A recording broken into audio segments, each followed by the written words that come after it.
नमस्कार दोस्तों, हमारे YouTube चैनल उड़ान कोचिंग इंस्टीट्यूट पर आप सभी लोगों का स्वागत है।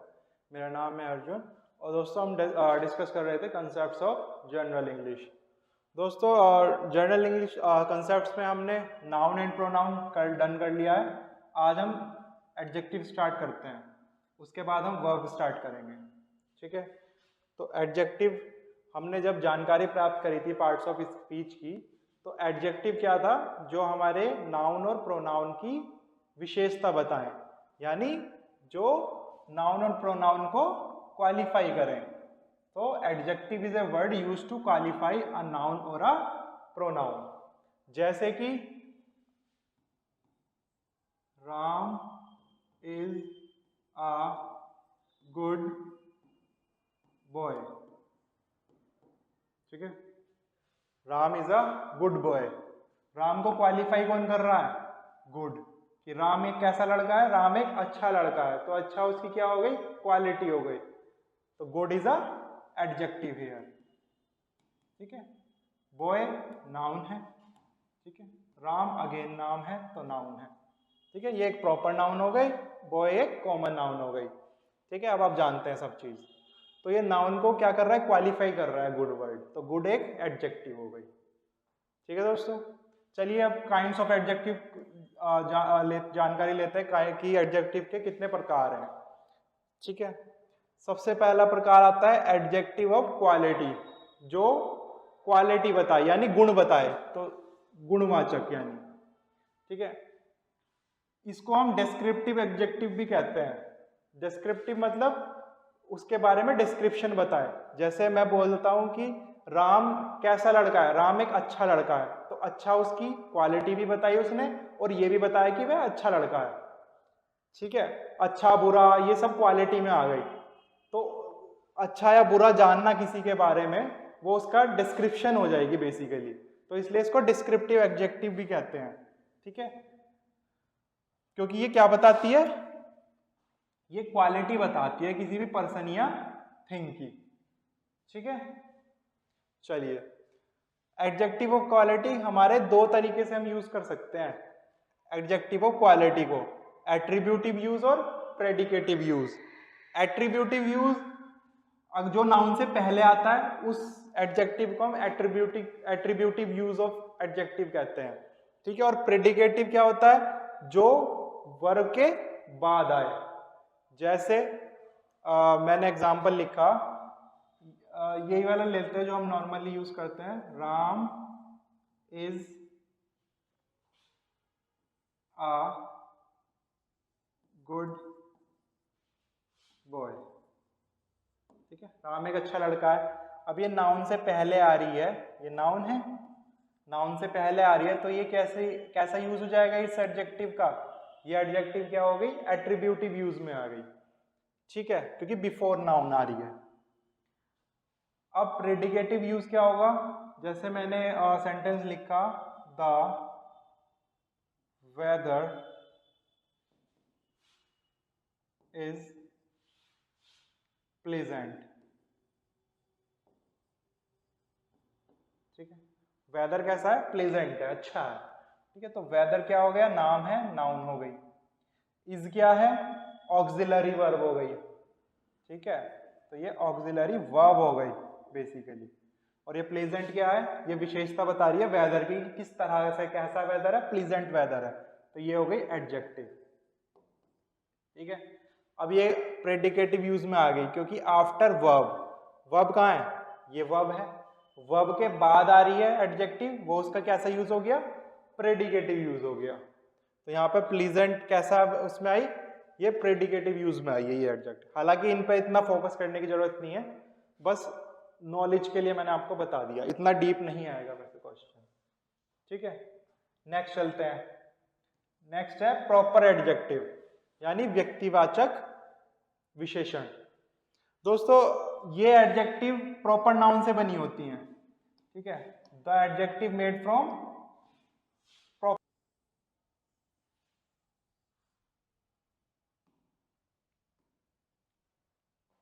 ठीक है, वो एडजेक्टिव जो प्रॉपर नाउन से बनती हैं वो प्रॉपर एडजेक्टिव कहते हैं। एक एग्जांपल लेते हैं, जैसे मैंने सेंटेंस,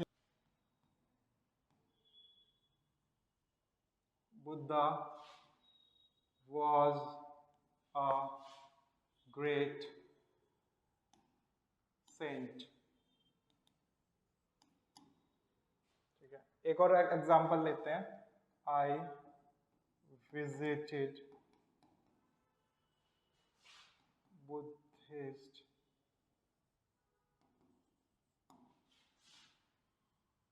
monastery yesterday. ठीक है, Buddha was a great saint. तो यहाँ पे बुद्धा क्या हो गए, ये एक नाउन हो गई. कैसी नाउन हो गई, ये एक प्रॉपर नाउन हो गई, क्योंकि गौतम बुद्ध हम एक ही इंसान को जानते हैं. ठीक है, अब यहाँ पे सेकंड सेंटेंस में क्या हो गई, आई विजिटेड बुद्धिस्ट मोनेस्ट्री. कौन सी मोनेस्ट्री गया मैं, बुद्धिस्ट. तो ये प्रॉपर नाउन से बनी है ना ये बुद्धिस्ट वर्ड, क्योंकि बुद्धा की मोनेस्ट्री में गया मैं, तो बुद्धिस्ट मोनेस्ट्री में गया. तो बुद्धिस्ट किससे बनी है, एक नाउन से बनी है, और वो भी कैसी नाउन है, बुद्धा एक प्रॉपर नाउन है. तो प्रॉपर नाउन से जो एडजेक्टिव बनेगी वो भी एक प्रॉपर एडजेक्टिव होगी. ठीक है, तो ये बुद्धिस्ट क्या है, ये एक एडजेक्टिव है, क्योंकि ये क्या बता रही है, मोनेस्ट्री की विशेषता बता रही है कि मैम कौन सी मोनेस्ट्री गए हैं हम, बुद्धिस्ट मोनेस्ट्री गए हैं.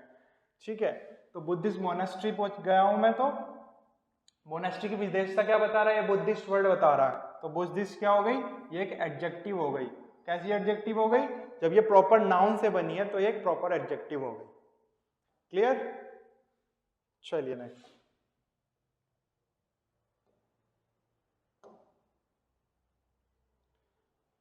Adjective of quantity. ठीक है, परिमाणवाचक विशेषण. The adjective from which the quantity of a thing known. जिस एडजेक्टिव से मुझे क्वांटिटी पता लगे किसी भी वस्तु की, वो क्या है, एडजेक्टिव ऑफ क्वांटिटी. जैसे कि सम, इनफ, सफिशिएंट. एग्जांपल देखते हैं. जैसे मैंने बोला सम मिल्क. ठीक है, सम मिल्क हो गया.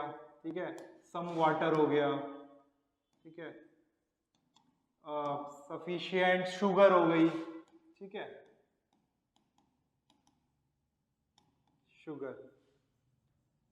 ठीक है, तो ये सम, सफिशिएंट क्या है, ये क्वांटिटी बता रहे हैं कि आई हैव सम मिल्क, मेरे पास थोड़ा दूध है. ठीक है, सम वाटर, कुछ पानी. I have some water, can I have some water, क्या मुझे थोड़ा पानी मिल सकता है, समथिंग काइंड ऑफ दैट. ठीक है, सफिशिएंट शुगर. ठीक है, तो ये क्या हो गई, ये क्वांटिटी बता रही है बेसिकली एडजेक्टिव. और आपने देखा होगा सम, सफिशिएंट, इन एडजेक्टिव के बाद क्या आ रही है, ये नाउन आ रही है. ठीक है, क्योंकि एडजेक्टिव किसके लिए यूज होती है हमेशा, नाउन या प्रोनाउन के लिए. चलिए नेक्स्ट. एडजेक्टिव ऑफ नंबर, जिससे मुझे किसी संख्या का बोध हो, तो इसलिए इसको संख्यावाचक विशेषण बोलते हैं. जैसे कि the word by which the number of a thing known, जिससे मुझे उस चीज का नंबर पता लगे. ठीक है, ऊपर वाले में क्या था, वो परिमाण बताता था, यानी कितनी क्वांटिटी है. ये मुझे काउंट बताएगा, यानी नंबर, संख्या बताएगा प्रॉपर. दोस्तों ये हमारी दो तरह की होती है adjective of number, definite and indefinite.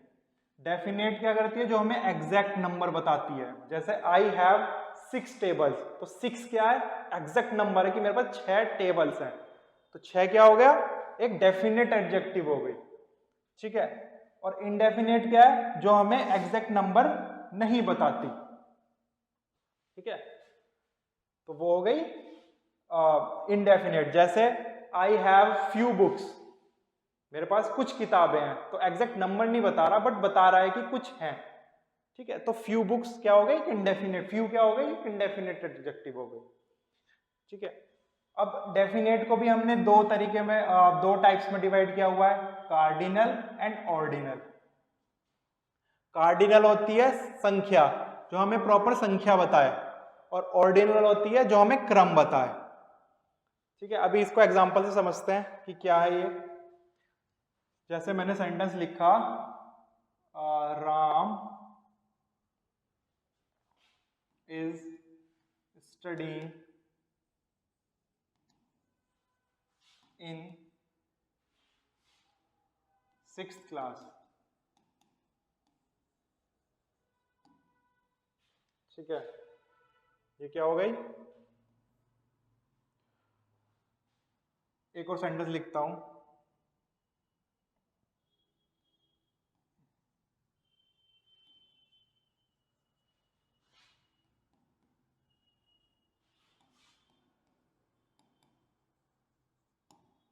ठीक है, राम हैव 2 ब्रदर्स। दोस्तों इसमें 6 and 2 दोनों डेफिनेट एडजेक्टिव है, लेकिन 2 क्या बता रहा है? संख्या बता रहा है कि 2 भाई हैं। 6 क्या बता रहा है? क्रम बता रहा है कि वो 6th क्लास में पढ़ रहा है। या हम ये भी कह सकते हैं कि Ram stood first in the class. ठीक है, तो Ram stood first in the class. ठीक है, तो ये फर्स्ट क्या बता रहा है? ये क्रम बता रहा है कि राम फर्स्ट आया है क्लास में। तो क्रम क्या हो गई? ऑर्डिनल हो गई। एंड 2 क्या हो गई? कार्डिनल हो गई। ठीक है, तो कार्डिनल क्या हो गई? जो हमें संख्या बताए निश्चित, क्योंकि डेफिनेट के पार्ट है। ठीक है, तो adjective that gives sense of definite number, जैसे 1 2 3 4 5 सो। ऑर्डिनल क्या है? जो हमें क्रम बताए, जैसे first, second, third, fourth, fifth, इस तरह से। ठीक है, तो कार्डिनल संख्या, ऑर्डिनल क्रमवाचक। एक नोट ध्यान रख लीजिए दोस्तों कि द हमेशा ऑर्डिनल से पहले आएगा, कार्डिनल से पहले कभी नहीं आएगा। जैसे कि एग्जाम्पल से देखते हैं। जैसे मैंने एग्जाम्पल लिखा, आई हैव 6 पेन्स। ठीक है, आई हैव 6 पेन्स। तो अगर मैं इसको लिखूं आई हैव द 6 पेन, तो ये इनकरेक्ट हो जाएगा। ठीक है, क्योंकि ये 6 क्या है? 6 एक कार्डिनल एडजेक्टिव है, कार्डिनल से पहले कभी भी दा नहीं आएगा। जब अगर आपको दा दिखे तो उसी में एरर है। जब हम एरर करेंगे एग्जांपल्स, मतलब जब क्वेश्चंस करेंगे तब मैं आपको बताऊंगा। तो आई हैव 6 पेन्स। ठीक है, इसके हम कभी भी कार्डिनल से पहले दा नहीं आएगा, लेकिन ऑर्डिनल से पहले आ सकता है। जैसे मैंने सेंटेंस लिखा, the first chapter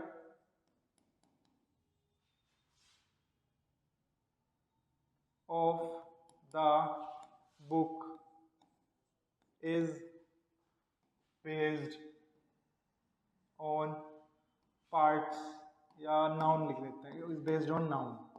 The first chapter of the book based on noun. तो ये फर्स्ट क्या है? ये एक ऑर्डिनल है, ऑर्डिनल एडजेक्टिव है। ठीक है, और ये इससे पहले क्या है? दा आ सकता है। ठीक है, तो ऑर्डिनल से पहले दा आ सकता है, कार्डिनल से पहले दा नहीं आ सकता। क्लियर? ठीक है, इंडेफिनेट मैंने आपको बता ही दिया, जैसे फ्यू, एनी। ठीक है, जैसे फ्यू बुक्स हो गई। ठीक है, क्योंकि हमें एग्जैक्ट नंबर नहीं पता, कुछ किताबें हैं पर हैं, काइंड ऑफ।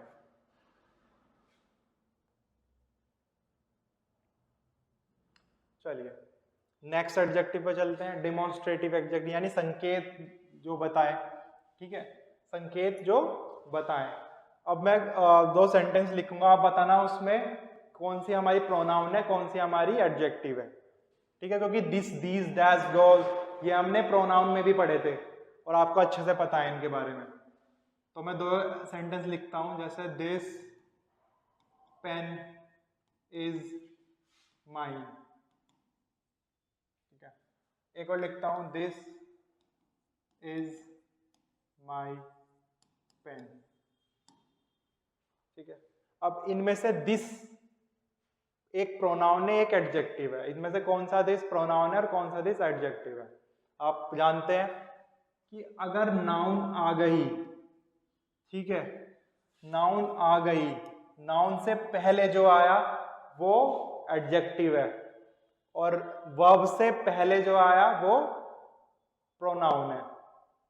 ठीक है, तो यहां पे ये वाला दिस एडजेक्टिव है, क्योंकि इसके बाद क्या आ रही है? नाउन आ रही है। और ये वाला दिस प्रोनाउन है, क्योंकि इसके बाद क्या आ रही है? ऑक्सिलरी वर्ब आ रही है। ठीक है, तो इसीलिए ये वाला दिस क्या है? एडजेक्टिव, क्योंकि नाउन से पहले हमेशा एडजेक्टिव आती है, प्रोनाउन नहीं आती। प्रोनाउन रिप्लेस करती है नाउन को, ना कि नाउन से पहले आती है। क्लियर? तो यहाँ पे ये वाला दिस पेन इज माइन में दिस एक एडजेक्टिव है और दिस इज माई पेन में दिस एक प्रोनाउन है। क्लियर? तो ये दिस पेन इज माइन, मैं इसको संकेत कर रहा हूं कि यह पेन मेरा है, तो इसको मैंने संकेत किया, तो ये डेमोन्स्ट्रेटिव एडजेक्टिव है। क्लियर? डिस्ट्रीब्यूटिव एडजेक्टिव यानी विभाग सूचक, ये सारे एडजेक्टिव हमने प्रोनाउन में भी पढ़े हैं, सेम ही है, बस इनसे पहले अगर ये नाउन से पहले आ रहे हैं तो एडजेक्टिव है, और किसी वर्ब या कोई और वर्ड से पहले आ रहे हैं तो एक प्रोनाउन है। ठीक है? तो एडजेक्टिव क्या करता है, विभाग में हमने क्या पढ़ा, वो ईच एंड एवरी को दर्शाता है, इधर नीदर दो के लिए और दो से ज्यादा के लिए ईच एंड एवरी। जैसे एक एग्जांपल लेते हैं, ईच कैंडिडेट इज ऑनेस्ट। ठीक है? तो ईच कैंडिडेट क्या हो गई, नाउन है, नाम है, ईच क्या हो गई यहाँ पे, एडजेक्टिव हो गई। ठीक है? नेक्स्ट चलते हैं, इंटेरोगेटिव यानी प्रश्न पूछ रहे हो हम। ठीक है? जैसे विच, व्हाट, हुज, सेम, अगर इनके बाद नाउन आएगी तो क्या है, एडजेक्टिव है ये। अगर इनके बाद कोई वर्ब या कोई और वर्ड आएगा तो क्या है, प्रोनाउन है। जैसे एग्जांपल लेते हैं, व्हाट इज योर नेम। ठीक है? तो यहाँ पे व्हाट क्या है, ये एक प्रोनाउन हो गई, क्योंकि इसके बाद क्या आ रही है, वर्ब आ रही है। अगर हमें एडजेक्टिव लिखना है, व्हाट नेम इज योर्स, हालांकि सेंटेंस की सेंस सही नहीं है, बट फिर भी नेम आ गया यानी क्या आ गई, नाउन आ गई, तो उससे पहले ये क्या हो गई, एडजेक्टिव हो गई। ठीक है? तो व्हाट क्या है यहाँ पे, एज एन एडजेक्टिव बिहेव कर रहा है। ठीक है दोस्तों, नेक्स्ट चलते हैं, पॉजेसिव एडजेक्टिव, संबंधवाचक। आप पॉजेशन जानते हैं, अधिकार दर्शाए, और पॉजेसिव एडजेक्टिव अब एक संबंध दर्शाती है। जैसे एग्जांपल लेते हैं, हमने बल्कि वहीं लिया हुआ है, दिस पेन इज माइन, ये क्या है, प्रोनाउन है। कैसी प्रोनाउन है, पॉजेसिव प्रोनाउन है।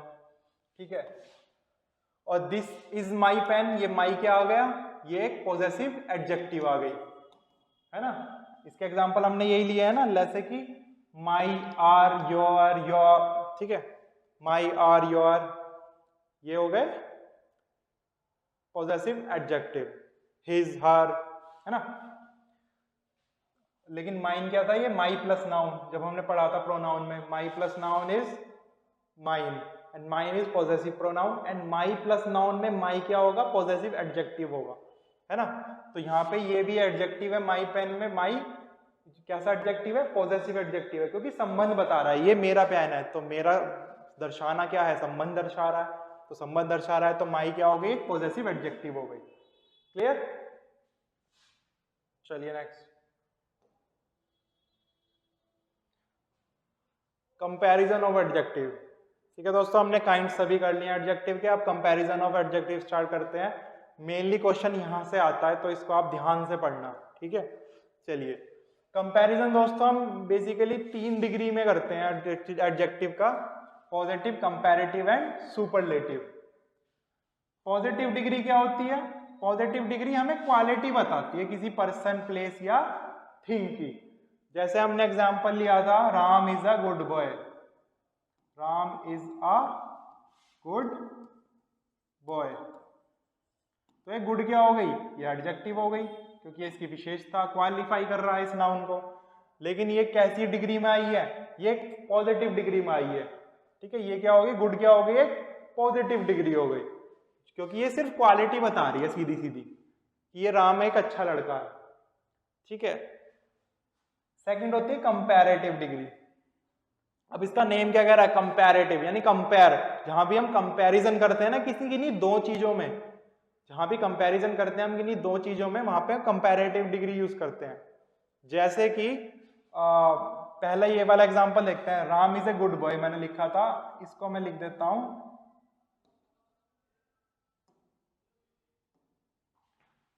Ram and Shyam are good boys. ठीक है, Ram and Shyam are good boys, दोनों अच्छे लड़के हैं। ठीक है, राम भी है श्याम भी है। अब दोनों अच्छे हैं, लेकिन इन दोनों में से ज्यादा अच्छा कौन है, तो कंपैरिजन आ गया, तो वहां पे मैं कंपैरेटिव डिग्री यूज करूंगा। गुड की कंपैरेटिव डिग्री होती है दोस्तों बेटर। क्या होती है? Better. Better is the comparative degree of good. तो मैं क्या लिखा होगा सेंटेंस में? Ram is better than Shyam. Ram and Shyam are good boys, दोनों अच्छे लड़के हैं, लेकिन Ram is better than Shyam, Ram ज्यादा अच्छा है किससे? श्याम से। ठीक है, तो इसलिए यहां पे कंपैरेटिव डिग्री है, क्योंकि मैंने कंपैरिजन किया राम और श्याम में। तो कंपैरेटिव डिग्री क्या है? व्हेन टू थिंग्स, ये टू वर्ड बहुत इंपॉर्टेंट है।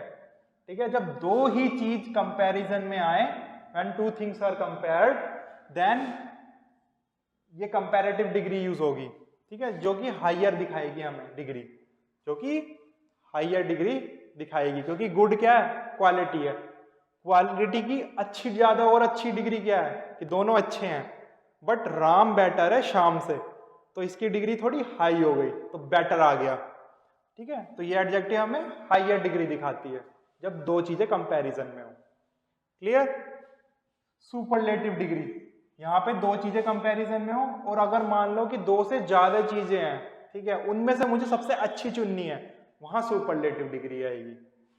ठीक है, व्हेन टू और मोर थिंग्स आर कंपेयर्ड, जब दो से ज्यादा चीजें हम कंपैरिजन करें, ठीक है, तो और एक सेलेक्ट करना हो हमें, सब में से, ऑल में से हमें एक सेलेक्ट करना हो, तो वहां पे सुपरलेटिव डिग्री आती है। ठीक है, और ये एडजेक्टिव कैसी करती है? हाईएस्ट डिग्री बताती है। क्या बताती है? हाईएस्ट। ठीक है, ये पॉजिटिव नॉर्मल क्वालिटी बताएगी, कंपैरेटिव हायर डिग्री बताएगी जब दो चीजें कंपैरिजन में हो, जब दो से ज्यादा चीजें कंपैरिजन में हो, या बहुत सारे लोगों में से हमें एक को चुनना हो, तो सुपरलेटिव डिग्री। एग्जांपल देखते हैं इसका भी। जैसे मैंने सेंटेंस लिखा, Ram is the best student of my class। अब क्लास में बहुत सारे बच्चे हैं, उन सब में से सबसे अच्छा बच्चा कौन है? राम। तो Ram is the best student. ये बेस्ट क्या आ गया? ये सुपरलेटिव डिग्री आ गई।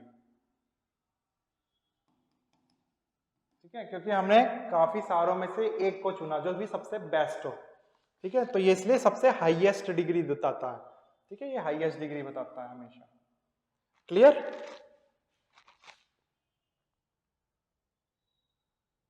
चलिए, अब दोस्तों हमारे कुछ रूल्स हैं, बेसिकली 6 रूल हैं, जब हम पॉजिटिव से कंपैरेटिव एंड सुपरलेटिव डिग्री में कन्वर्ट करते हैं। ठीक है, आपको क्वेश्चन मिल जाता है कि पॉजिटिव डिग्री मान लो डीप है, तो इसकी कंपैरेटिव बताओ या सुपरलेटिव बताओ, तो इनको आप अच्छे से पढ़ना। ठीक है, चलिए स्टार्ट करते हैं। रूल 1 क्या कहता है कि पॉजिटिव डिग्री में ER जोड़ दो कंपैरेटिव बनाने के लिए, एंड सुपरलेटिव में EST जोड़ दो पॉजिटिव डिग्री में, तो सुपरलेटिव बन जाएगी। ठीक है, ये दोस्तों यूनिवर्सल रूल है, सब में हम ER और EST तो जोड़ेंगे ही जोड़ेंगे कंपैरेटिव और सुपरलेटिव बनाने के लिए। ठीक है, जैसे बोल्ड है, बोल्ड में ER जोड़ दिया तो कंपैरेटिव बन गई, और EST जोड़ दिया बोल्डेस्ट तो सुपरलेटिव बन गई। क्लियर? सेम ऐसी डीप में ER डीपर, EST डीपेस्ट, ये सुपरलेटिव हो गई। Higher highest. ठीक है, strong stronger strongest, thick thicker thickest, weak weaker weakest. ठीक है, तो हमने ER जोड़ दिया कंपैरेटिव बनाने के लिए, एंड EST जोड़ दिया सुपरलेटिव बनाने के लिए पॉजिटिव डिग्री में। क्लियर? सिंपल रूल है। रूल 2 क्या कहता है? अगर पॉजिटिव डिग्री का लास्ट वर्ड E है, तो क्या जोड़ना है हमें, खाली आर जोड़ना है कंपैरेटिव बनाने के लिए, एस टी जोड़ना है सुपरलेटिव बनाने के लिए, क्योंकि ई ऑलरेडी प्रेजेंट है।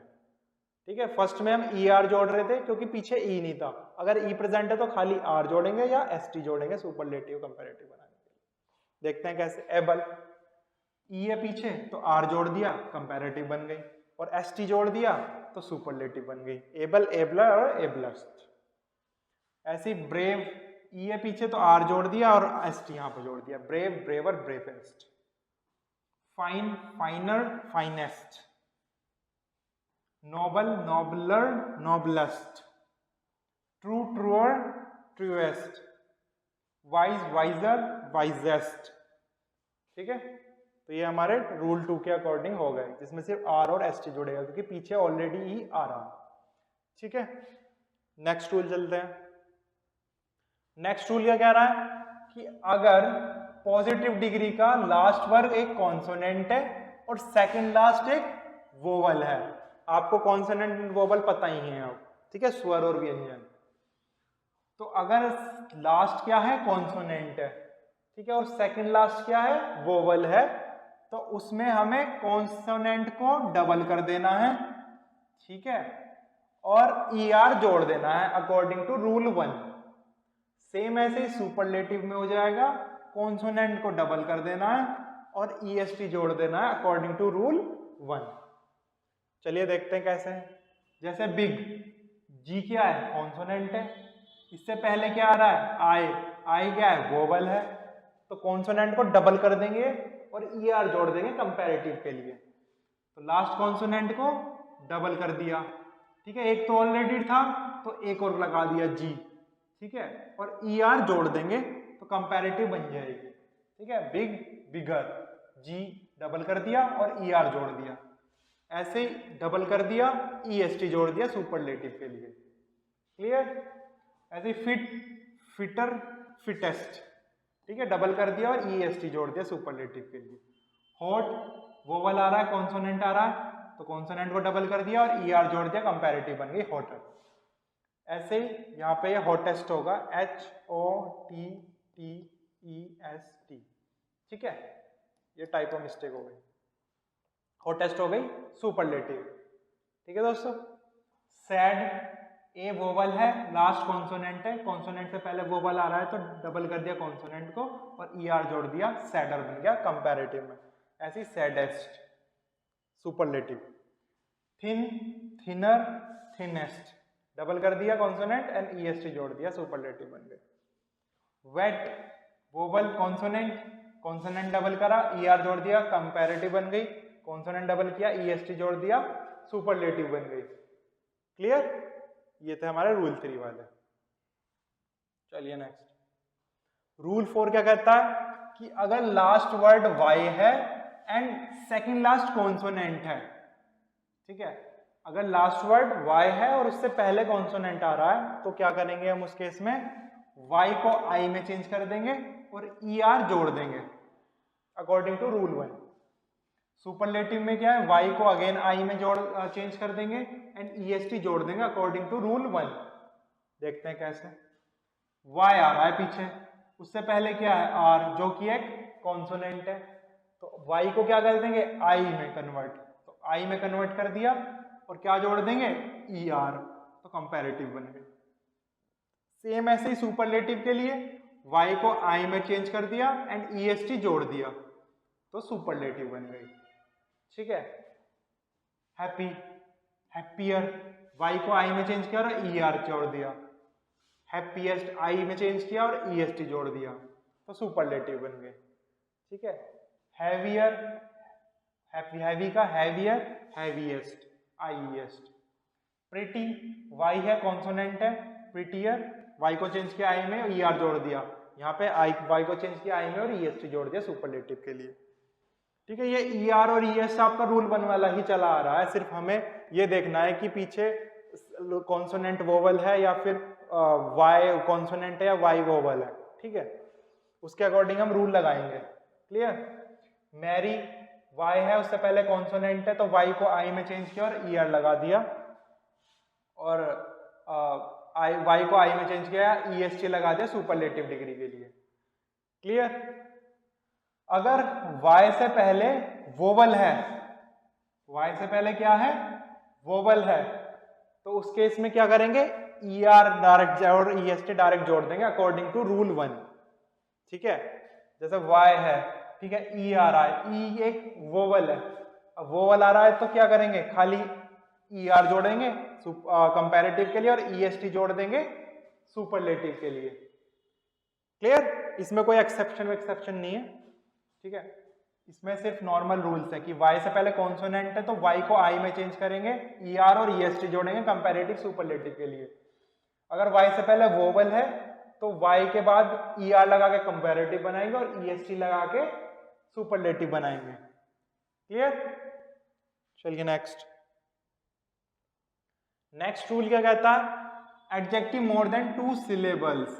दोस्तों सिलेबल्स कुछ नहीं होता, सिलेबल्स होती है बीट, कि एक वर्ड में जब आप कोई वर्ड प्रोनाउंस करते हैं तो उसमें बीट आती है, तो वो बीट को ही हम सिलेबल्स बोलते हैं, नंबर ऑफ बीट को। ठीक है, हर एक वर्ड की कम से कम एक बीट तो होती ही होती है, यानी एक सिलेबल तो होता ही होता है। ठीक है, और अगर 2 से ज्यादा सिलेबल्स हैं तो उनके आगे हम मोर और मोस्ट लगाते हैं। पहले सिलेबल देख लेते हैं क्या है। जैसे ये वर्ड ले लिया मैंने ब्यूटीफुल, इसमें कितने सिलेबल्स हैं, अब आप देखिए BUT फुल 4 सिलेबल्स हैं। ठीक है ना, BUT फुल 4 सिलेबल वर्ड है। ठीक है, तो 4 सिलेबल्स आ रहे हैं, इसमें 4 बीट आ रही है, मतलब तो 4 बीट आ रही है, तो अगर 2 से ज्यादा बीट आती हैं तो हमें क्या करना है, कंपैरेटिव के पहले कंपैरेटिव बनाने के लिए मोर लगाएंगे और सुपरलेटिव बनाने के लिए मोस्ट लगाएंगे। ठीक है, तो BUT फुल 4 सिलेबल है, 2 से ज्यादा सिलेबल है, तो कंपैरेटिव में मोर ब्यूटीफुल हो जाएगा, मोर लग जाएगा, और सुपरलेटिव के लिए मोस्ट लग जाएगा, मोस्ट ब्यूटीफुल। ठीक है, सेम ऐसे करेजियस 4 आ रहे हैं इसमें भी, तो करेजियस में मोर करेजियस एंड मोस्ट करेजियस। ठीक है, इंटेलिजेंट मोर इंटेलिजेंट, मोस्ट इंटेलिजेंट। ठीक है, अगर मैं आपको पुराने वर्ड्स दिखाऊं, जैसे हैप्पी था, हैप्पी, तो इसमें सिर्फ 2 सिलेबल्स हैं, इसलिए इसमें दूसरे रूल लगेंगे, मोर नहीं लगेगा कि मोर हैप्पी, मोस्ट हैप्पी, ऐसा नहीं लगेगा, क्योंकि इसमें 2 सिलेबल आ रहे हैं। लेकिन 2 से ज्यादा सिलेबल जिसमें आएंगे उनके आगे मोर लगेगा कंपैरेटिव के लिए एंड मोस्ट लगेगा सुपरलेटिव के लिए। ठीक है, जैसे ड्राई, इसमें तो खाली एक ही सिलेबल है, ड्राई, एक ही बीट आ रही है। ठीक है, हैप्पी, इसमें 2 आ रहे हैं, तो 2 सिलेबल वर्ड है। क्लियर? लेकिन यहां पे क्या है, ब्यूटीफुल 4 सिलेबल वर्ड है, इंटेलिजेंट 3 सिलेबल वर्ड है। ठीक है, तो more intelligent, most intelligent. Pleasant, इसमें भी 3 सिलेबल है, तो इसलिए more pleasant and most pleasant. Difficult, more difficult and most difficult. ठीक है, तो ये हम इनकी ऐसे मोर और मोस्ट से कंपैरेटिव एंड सुपरलेटिव डिग्री बना सकते हैं। क्लियर? जिसमें ज्यादा सिलेबल्स आ रहे हो, 2 से ज्यादा। रूल 6 क्या है दोस्तों? रूल 6 कोई रूल नहीं है, क्योंकि कुछ एडजेक्टिव कंप्लीटली चेंज हो जाते हैं। जैसे हमने एग्जांपल लिया था गुड, बेटर, बेस्ट वाला, तो गुड से कंप्लीटली चेंज हो गया बेटर, और बेटर से कंप्लीटली चेंज हो गया बेस्ट। ठीक है, तो गुड या वेल का कंपैरेटिव क्या होगा, बेटर एंड बेस्ट। दोस्तों ज्यादातर क्वेश्चन यहीं से ही आते हैं, इसलिए इनको आप ध्यान से पढ़ लेना। ठीक है, बैड और इल का क्या होगा, वर्स, और सुपरलेटिव होगी वर्स्ट। ठीक है, लिटिल का होगा लेस या लेसर या लीस्ट, होगी इसकी सुपरलेटिव। ठीक है, फॉर, फॉर्मर, फॉरमोस्ट या फर्स्ट भी कहते हैं कभी कभी। ठीक है, आगे का लेट, लेटर या लेटर, लास्ट या लेटेस्ट। ठीक है, फार, फार्दर, फारदेस्ट। ठीक है, नियर, नियरर, नियरेस्ट या नेक्स्ट भी बोलते हैं। ओल्ड, ओल्डर या एल्डर, ओल्डेस्ट या एल्डेस्ट। ठीक है, मच, मैनी का मोर, और सुपरलेटिव में मोस्ट। ठीक है, इनको आप अच्छे से लिख कर देख लो, आपको याद हो जाएंगे। ओके, चलिए नेक्स्ट। अब दोस्तों इनका कुछ करेक्ट यूसेज पढ़ते हैं, सम और एनी का। ज्यादातर क्वेश्चन यहां से भी बनता है एडजेक्टिव में, कि कभी सम आ जाता है फिल इन द ब्लैंक्स में अंदर, या फिर कभी एनी आता है, कि कब कब किस केस में क्या रूल लगेगा। दोस्तों सम और एनी दोनों का ही अर्थ होता है कोई, कुछ या थोड़ा। ठीक है, कोई, कुछ और थोड़ा। ठीक है, जैसे I have, can I have some water, कि मुझे थोड़ा पानी मिल सकता है क्या, है ना। तो इस तरह से हमें थोड़ा पानी मिल सकता है, तो इसलिए हम सम यूज कर सकते हैं उस केस के लिए। ठीक है, एनी का अर्थ भी सेम ही है, लेकिन कब सिचुएशन में हमें सम यूज करना है, किस सिचुएशन में हमें एनी यूज करना है, देखते हैं। दोस्तों सम सिर्फ अफर्मेटिव सेंटेंसेस के लिए यूज होगा, यानी पॉजिटिव, जिसमें पॉजिटिव हो। ठीक है, जैसे मैंने एग्जांपल लिखा, आई हैव सम फ्रेंड्स। ठीक है, आई हैव सम फ्रेंड्स, मेरे कुछ दोस्त हैं, तो पॉजिटिव है, अफर्मेटिव सेंटेंस है, कोई भी ना की सेंस नहीं आ रही है ना, मेरे कुछ दोस्त हैं, तो मतलब हैं। ठीक है, और मेनली ये कब आती है, अनकाउंटेबल नाउन के पहले आती है। ठीक है, जैसे मैंने सेंटेंस लिखा, I have some water. Water क्या है, अनकाउंटेबल नाउन है, अनकाउंटेबल नाउन के पहले क्या आ गया, सम आ गया।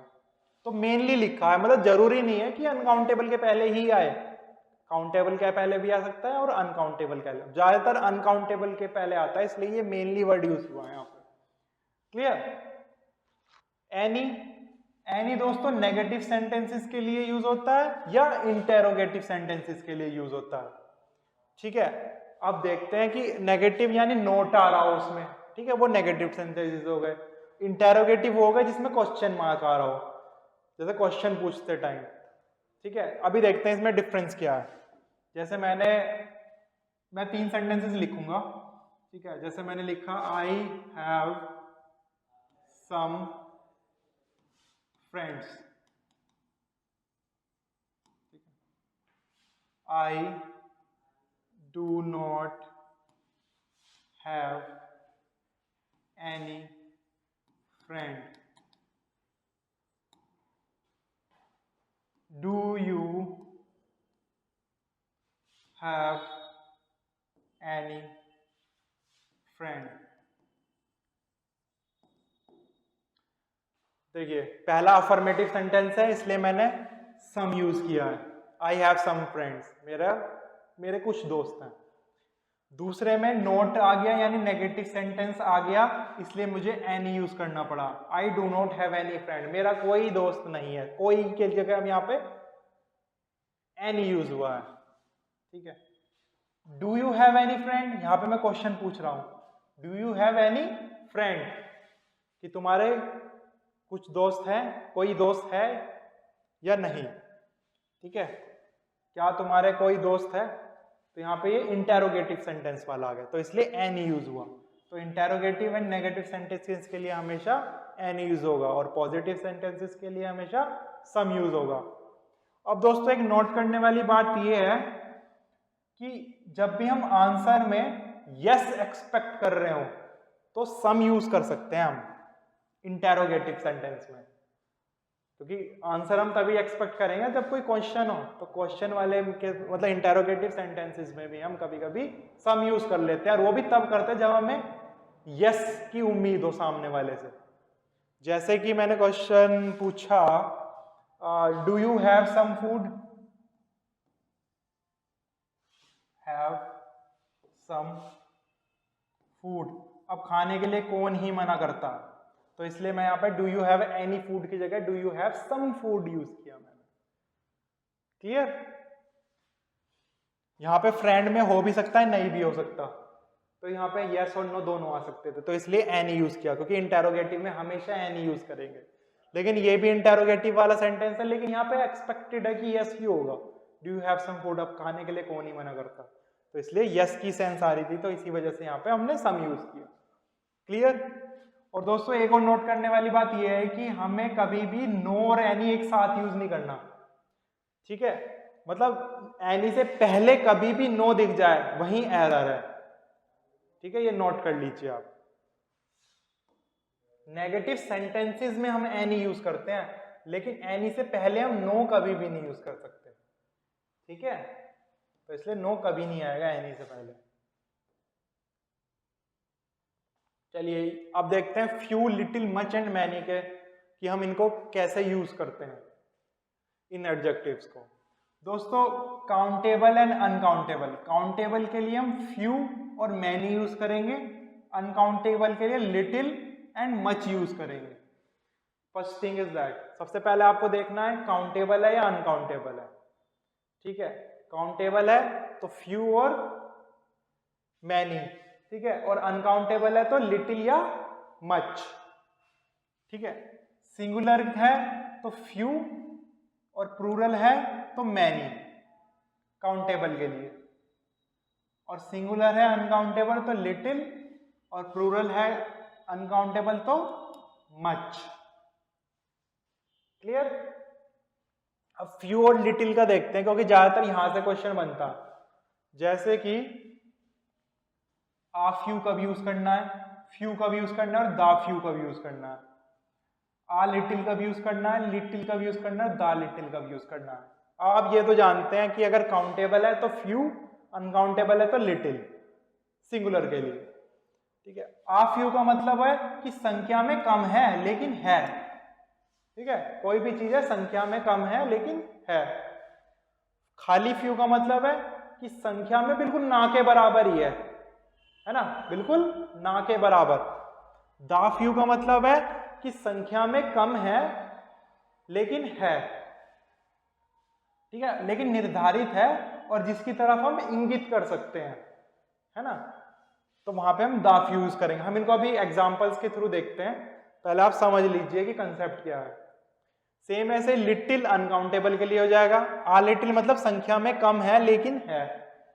खाली लिटिल संख्या में इतना कम है कि ना के बराबर है। दा लिटिल की संख्या में कम है लेकिन निर्धारित है और जिसकी तरफ हम इंगित कर सकते हैं, ठीक है। अभी हम इनको इससे देखते हैं। हमने पढ़ा क्या क्या, फ्यू, आ फ्यू, दा फ्यू, ठीक है। सेम ऐसे ही ये लिटिल के लिए हो जाएगा, ठीक है, आ लिटिल एंड दा लिटिल, ठीक है। अभी देखते हैं हमें यहाँ पे इन्हीं 6 में से कौन सा एप्रोप्रिएट वर्ड आएगा। Dash knowledge is a dangerous thing, कि बहुत कम नॉलेज या फिर थोड़ी नॉलेज बहुत डेंजरस थिंग होती है। ये आपने कहावत सुनी है कि थोड़ी सी नॉलेज एक डेंजरस थिंग होती है ना। तो सबसे पहले देखते हैं नॉलेज क्या है, काउंटेबल है अनकाउंटेबल है।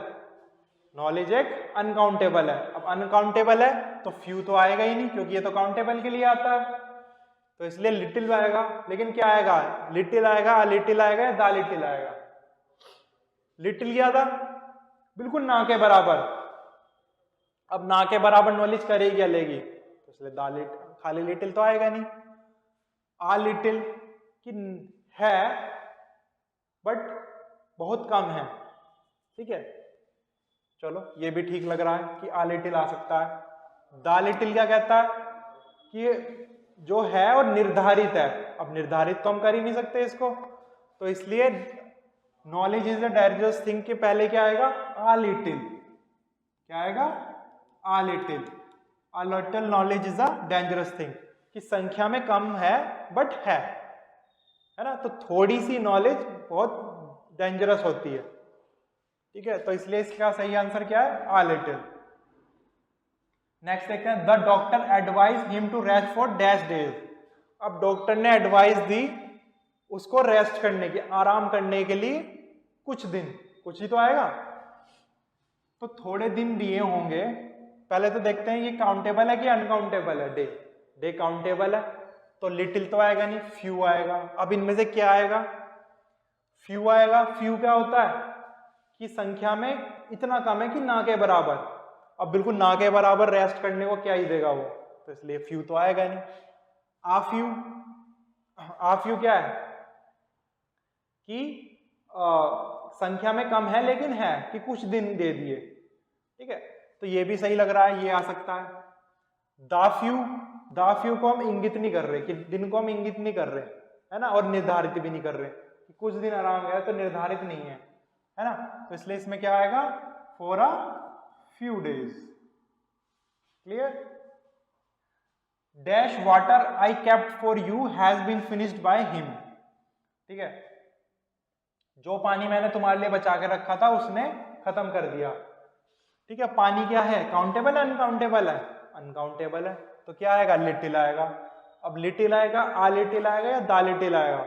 अब देखो दोस्तों, हम यहाँ पे इंगित कर रहे हैं कि जो पानी मैंने बचा के रखा था, जो भी थोड़ा पानी मैंने बचा के रखा था वो उसने खत्म कर दिया, तो इंगित कर रहे हैं कि वो उसने खत्म कर दिया, कि उसको खत्म कर दिया, तो इंगित कर रहे हैं और निर्धारित कर रहे हैं कि हमने ये बचा के रखा था। तो यहां पे क्या आएगा? The little. क्या आएगा? द लिटिल, क्योंकि एक तो वाटर एक अनकाउंटेबल है और हम इसको यहाँ पे निर्धारित कर रहे हैं और इंगित भी कर रहे हैं साथ में। क्लियर? नेक्स्ट चलते हैं। The show was cancelled as dash people turn up to see it. सबसे पहले पीपल क्या है? काउंटेबल है अनकाउंटेबल है? बताइए। अनकाउंटेबल है काउंटेबल है? ये एक काउंटेबल है, तो इसलिए फ्यू यूज होगा। ठीक है, अब कौन सा फ्यू यूज होगा? अब आप देख सकते हैं कि शो कैंसिल हो गया क्योंकि बहुत ही कम, यानी बिल्कुल ना के बराबर ही लोग आए थे, है ना, कि मतलब क्योंकि ना के बराबर लोग आएंगे तभी तो शो कैंसिल होगा, चाहे बहुत कम आए हो फिर भी शो कैंसिल नहीं होगा, बिल्कुल ना के बराबर ही आए होंगे, तो ना के बराबर के लिए क्या यूज करेंगे हम? Few. As few people turn up to see it. ठीक है, नेक्स्ट चलते हैं। I can not prepare tea for you, there is dash milk in the refrigerator. अब मिल्क क्या है? काउंटेबल है अनकाउंटेबल है? अनकाउंटेबल है, तो लिटिल यूज होगा। अब कौन सा लिटिल यूज होगा?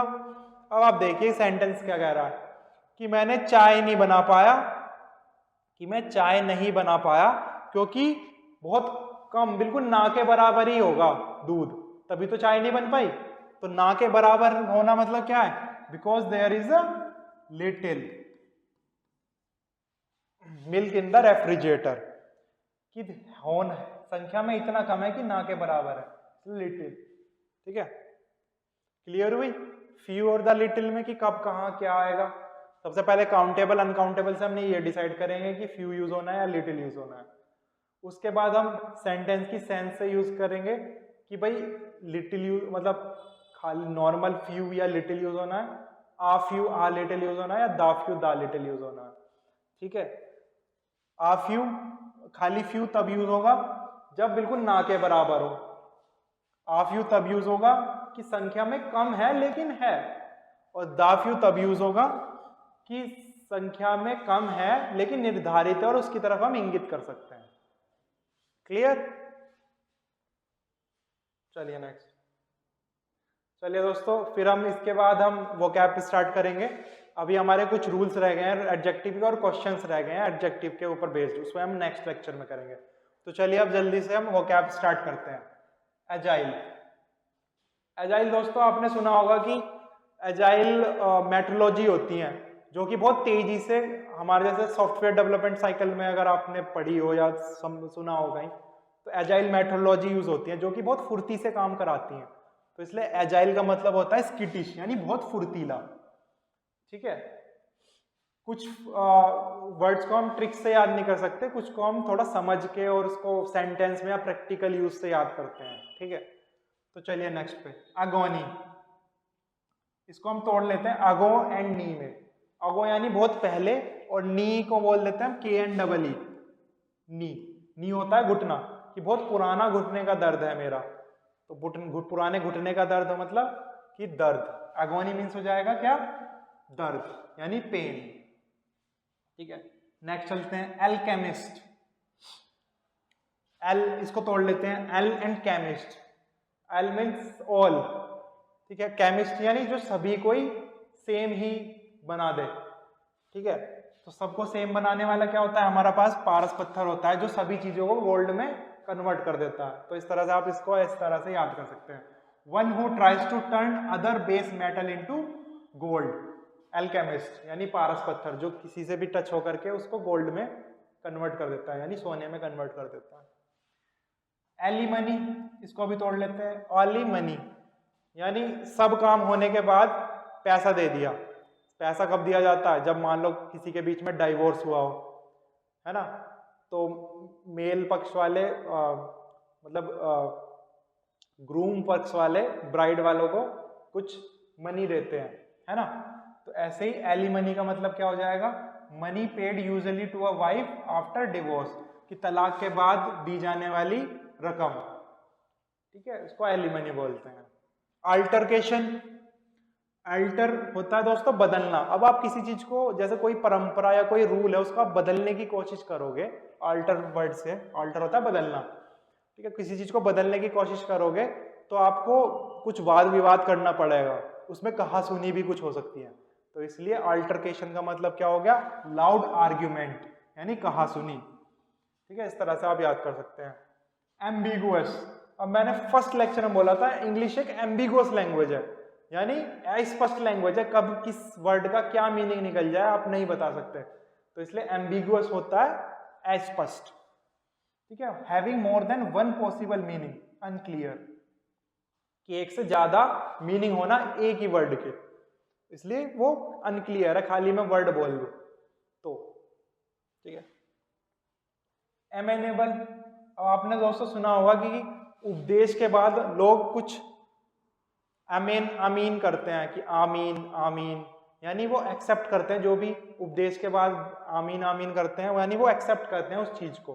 तो एमेनेबल का क्या हो जाएगा, willing to accept a suggestion, यानी सुझाव स्वीकार करने को तैयार, ठीक है। तो इस तरह से आप इसको याद कर सकते हैं। एमिएबल, इसको भी तोड़ लेते हैं। एमिएबल यानी मैंने अपनी ही तरह कोई ढूंढ लिया। अगर दोस्तों जैसे आप देखते होंगे जनरली कि जो आपके अकॉर्डिंग होता है आप उससे जल्दी दोस्ती कर लेते हो एज कंपेयर टू जो आपके विपरीत हो, है ना। तो अपने ही अकॉर्डिंग जो हो जाए तो उससे क्या रहेगा, हमारा फ्रेंडली और प्लीजेंट भी, अच्छा बिहेवियर रहेगा, कि भाई मेरी भी यही सोच है, तेरी भी यही सोच है ना। तो उससे क्या जल्दी हो जाएगा, हमारा दोस्ताना बढ़ जाएगा, ठीक है। तो एमिएबल मतलब दोस्ताना, pleasant and friendly behaviour. Angst, इसको तोड़ लेते हैं एंग में। एंग को कर देते हैं हम एंग्री, वो चीज जो आपको एंग्री बनाए। आपको गुस्सा कब आएगा, जब आप किसी के बारे में चिंता कर रहे हो, है ना। तो एंग्स्ट मीन्स हो जाएगा एनेक्साइटी यानी चिंता, ठीक है। नेक्स्ट देखते हैं एंग्विश, यानी तुम्हें गुस्सा भी आ रहा है लेकिन कुछ नहीं कर सकते आप।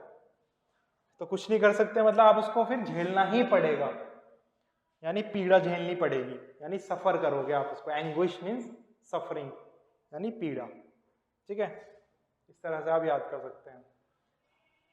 एनोटेट, अब कोई भी चैप्टर आपको पढ़ाता है तो कहता है कि नोट डाउन कर लो उसकी डेफिनेशन या जो भी उसकी समरी होगी, है ना। तो एनोटेट मतलब कि आप उसकी व्याख्या लिख रहे हो, है ना। तो ब्रीफ एक्सप्लेनेशन लिख रहे हो यानी व्याख्या। तो एनोटेट मतलब क्या हो जाएगा, ब्रीफ एक्सप्लेनेशन यानी व्याख्या।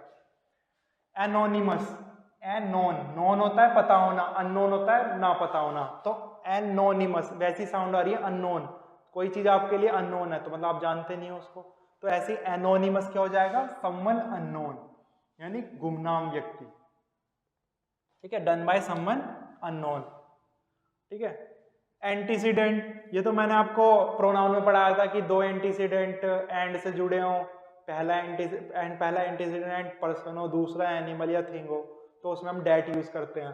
तो एंटीसीडेंट क्या होता है, पूर्वगामी, जो किसी चीज के पहले आए, ठीक है। तो एंटीसीडेंट समवन एग्जिस्टिंग बिफोर यानी पूर्वगामी।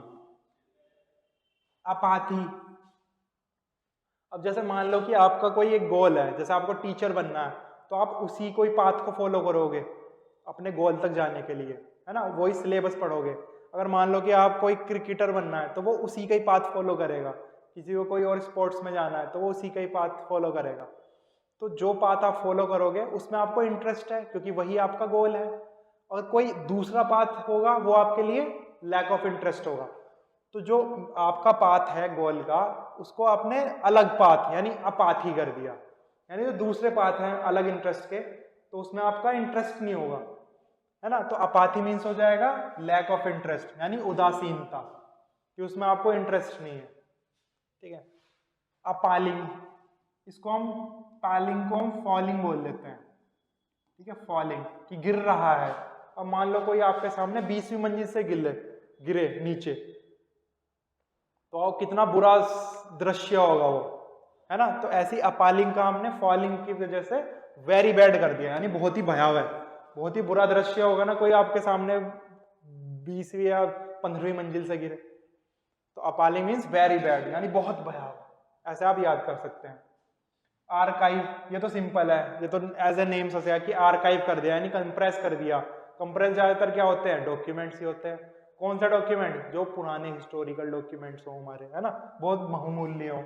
तो place where historical records are kept, वो जगह जहाँ पे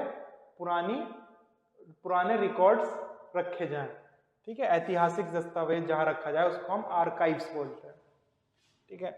आर्ग्यूमेंटेटिव, ये भी सिंपल है। आर्ग्यूमेंट क्या होता है, कहासुनी करना। तो कहासुनी, आर्ग्यूमेंटेटिव वो हो गया जो कहासुनी करने के लिए हमेशा तैयार रहे, यानी कहासुनी मीन्स बहस करने के लिए हमेशा तैयार रहे। तो आर्ग्यूमेंटेटिव क्या है, रेडी टू आर्ग्यू यानी बहस करने वाला, इस तरह से आप याद कर सकते हैं।